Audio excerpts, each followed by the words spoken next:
Josh and Sarah, several of our colleagues have spoken with Summer's mother off camera. She's even provided videos and photos of her daughter. The hills of East Tennessee settle into an uneasy quiet as the morning fog drags across the treetops.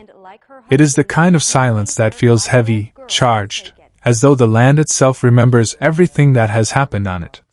And on this land, in the tangled woods and winding backroads of Hawkins County, a mystery continues to pulse beneath the surface, refusing to fade away.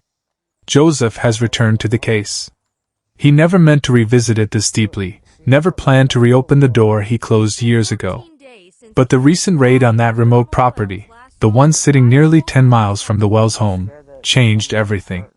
Suddenly, what many believed had gone cold ignited again with a heat that unsettled even seasoned investigators. For Joseph, this felt less like a case reopening and more like a wound tearing back open. But nothing in this investigation prepares him for what he begins to uncover. Not the whispers. Not the contradictions. Not the way people change their stories like shifting shadows, sometimes without even realizing it. Every question raises another. Every answer feels rehearsed. And every person involved seems to be dancing around something nobody wants to say out loud. He starts where the public conversation begins again, with the raid. Authorities confirm nothing. They rarely do. But rumors widen the cracks between silence and truth. Agents walk that land with purpose, guided by something, evidence, a tip, a statement. No one outside of law enforcement is allowed to know. They combed the acreage while the nation watched and waited. People hoped for clarity, feared for closure, and braced for disappointment.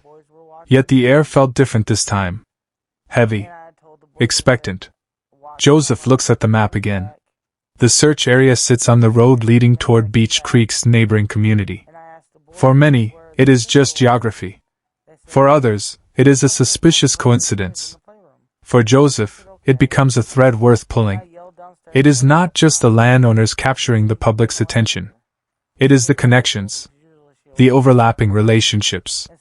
Family ties stretch across these backroads like hidden roots underground. The same names appear again and again in conversations, interviews, comments, and arguments. The names create a pattern so tangled it becomes impossible to ignore. But Joseph has learned that connections alone prove nothing. What matters is what people say, and what people change. That is where Jody Sue enters the picture again.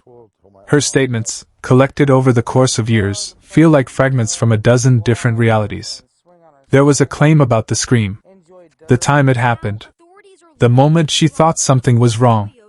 The reason she didn't act sooner. These details shift with time, with mood, with audience. But recently she made a comment that pulled Joseph's attention immediately. She mentioned everything might have ended on the same day it began, the day Summer vanished. She didn't say it flatly. She didn't say it with certainty. It came out more like an undertone, a slip, something she was trying to hide or something she couldn't keep down anymore. Joseph listens again and again to her words. There is a kind of certainty buried beneath her hesitation, as though she is torn between what she knows and what she can admit publicly. And when she references the woods between Ben Hill and the neighboring community, something inside Joseph sharpens. The placement. The direction. The strange familiarity of her statement with the location of the recent raid. He cannot call it evidence. He cannot call it a coincidence. But the tension it creates is undeniable. Then the contradiction follows. She revises everything. Claims she hasn't lost hope. Claims she believes the child could still be alive. Her tone softens, reshapes itself into compassion. Yet even in that softer tone, something feels fractured. As though her words are caught between truth and guilt. Old footage resurfaces. In one clip, she speaks about past interactions that unsettled the viewers. The allegations she describes, unverified and proven, but disturbing, leave people wondering how she knows so much. Why did she say it so plainly? Why did she later try to explain it away? The internet never forgets, and the resurfacing of these moments sends the online community into another spiral of theories and questions. Some defend her. Others condemn her. Many are confused. But the conversation becomes louder, broader, more relentless. Then comes Candus. Joseph has followed her timeline for years. He has heard every interview, every statement, every argument. But nothing compares to the recent recording where she mentions something ominous waiting for her husband. Not phrased as a threat, not phrased as a warning, but spoken with a cold kind of certainty that makes Joseph's skin crawl. People online argue about what she meant. Some insist she was speaking emotionally, not literally. Others believe she revealed something without realizing it. A few whisper that her tone carried something darker than frustration. But nobody has an answer. Not yet. And Joseph refuses to ignore one detail. Candus reportedly witnessed something critical involving a friend who suffered a sudden medical emergency. What she did or didn't do that day adds another layer of questions the public is still debating. All of this happens against the backdrop of something many forgot: the CPS visit the day before Summer vanished. People have speculated about its significance since the beginning. Some believe it had nothing to do with the disappearance. Others think it changed everything. A few whisper that someone may have acted out of fear that something would be discovered. Joseph does not claim any of these theories. But he cannot deny that the timing creates pressure, the kind that exposes cracks in stories and shifts in behavior. Everywhere Joseph turns, people change their stories, change their emotions, change their alliances. This is not uncommon in long investigations, but it becomes eerie when nearly every person surrounding the case speaks in riddles, contradictions, or fragments. Meanwhile, social media explodes with reactions. Arguments break out across platforms. Hashtags surge. Comment sections turn into battlefields. Some accuse the parents. Others accuse neighbors. Some blame law enforcement. Others insist that people online are causing harm. The community divides itself into factions: believers, doubters, defenders, and theorists. Joseph scrolls through thousands of posts.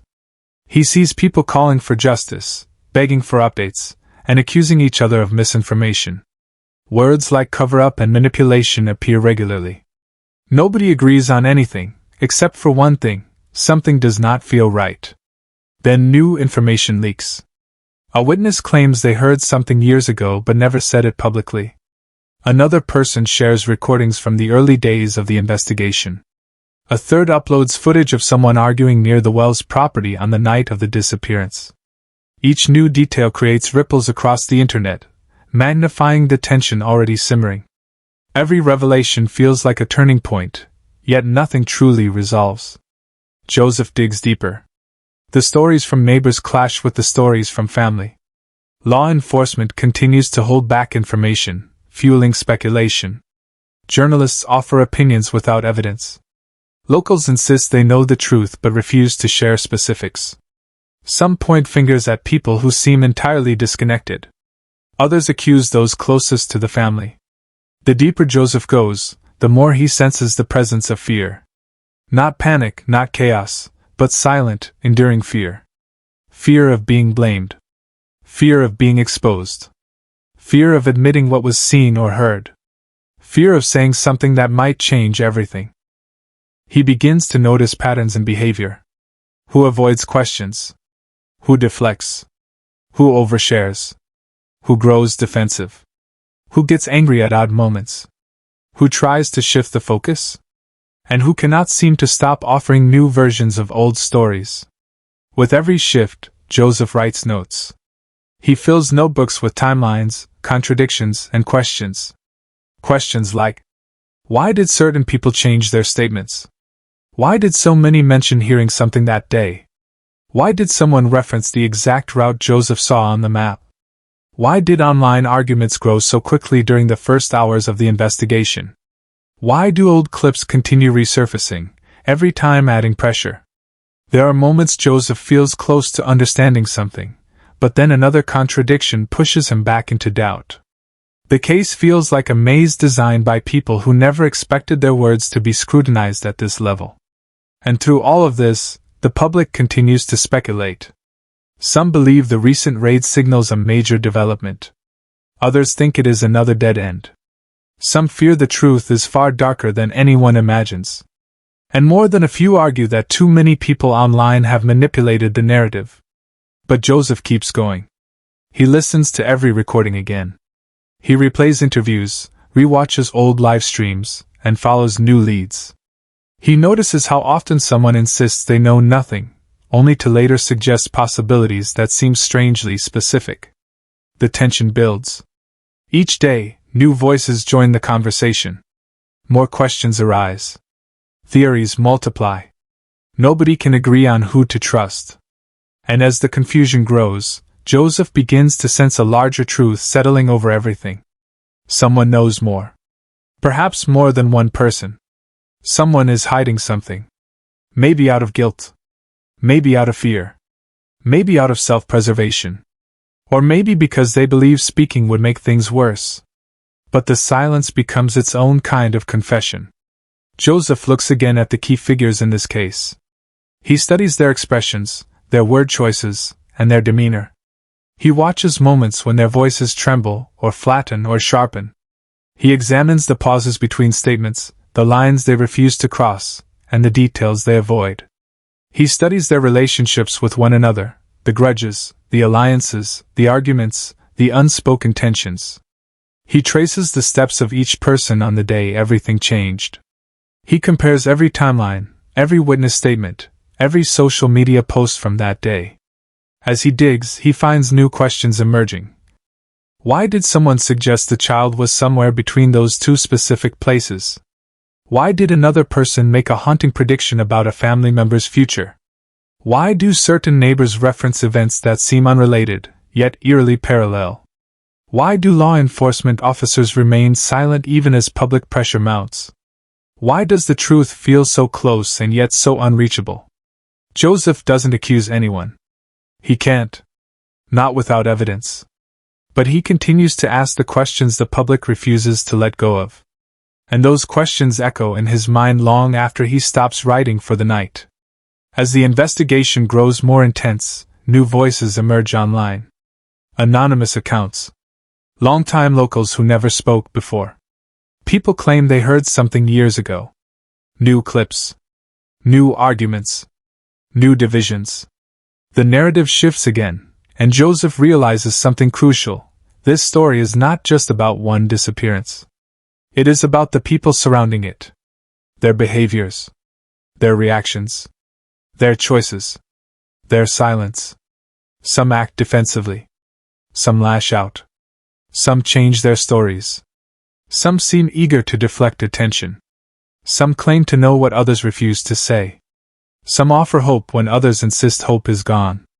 The truth hides somewhere between all these conflicting pieces.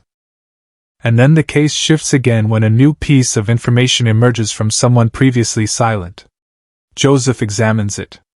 It does not confirm anything. It does not solve anything. But it creates more questions, much more pressing questions. He prepares to record his next segment, glancing once more at his notes. Thousands of words. Dozens of contradictions. Endless speculation.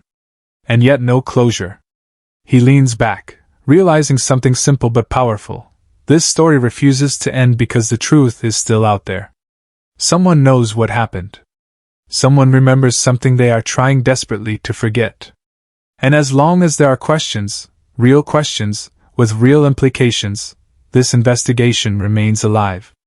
Before he closes his laptop for the night, he thinks about the audience. The people watching, commenting, arguing, and hoping. The ones who have followed this mystery from day one. The ones who believe justice will eventually come. The ones who fear the answer might be worse than the question. They deserve the truth. They deserve clarity. They deserve closure. But for now, all Joseph can offer is the investigation, relentless, ongoing, and far from over. He clicks record. He looks into the camera. He speaks with the same urgency pulsing through the entire case. And he ends with the words that echo across his audience long after the screen goes dark. What are they hiding? What will the next revelation bring? Stay here. Stay alert. This story is far from over.